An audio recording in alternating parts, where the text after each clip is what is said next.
నాస్తికులు హేతువాదులు కూడా చేయలే. దేవదేవుడికి సంబంధించినటువంటి అంశంలో సాధారణంగా ఇప్పుడు మీరు గుడికి వెళ్తారు, కొబ్బరికాయ కొనుక్కుని వెళ్తారు, ఆ కొబ్బరికాయని కొట్టారు, అది కుళ్ళుద్ది, ఏం సెంటిమెంట్ ఫీల్ అవుతాం మనం?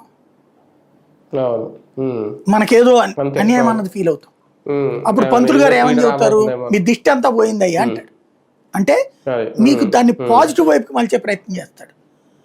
అప్పుడు మీరు ఏం చేయాలి లెక్క ప్రకారం అయితే కనుక, ఇప్పుడు ఈ లెక్క ప్రకారం అయితే ఆ షాపు వాళ్ళు మీ మనోభావాలు దెబ్బతీశారు, దాంట్లో కుట్ర చేశారని జైల్లో పెట్టాలి అమ్మినోడిని.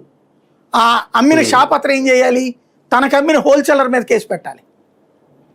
ఆ హోల్సేలర్ ఏం చేయాలి, రైతు మీద కేసు పెట్టాలి, రైతు ప్రకృతి మీద కేసు పెట్టాలి. ఇంతే కదా వ్యవహారం.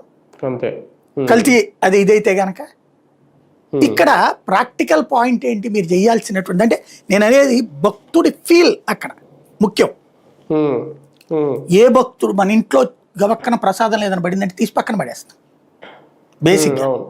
అక్కడ శ్రీ వైష్ణవులు లడ్డూలు తయారు చేసిన బ్రాహ్మణ సామాజిక వర్గానికి సంబంధించిన వాళ్ళందరూ ఇప్పుడు ఏం చేసినట్టు, లేని నెయ్యితో లడ్డూలు చేసినట్ట, బాత్రూమ్ యాసిడ్ అక్కడ పెట్టుకుని చేసినట్ట.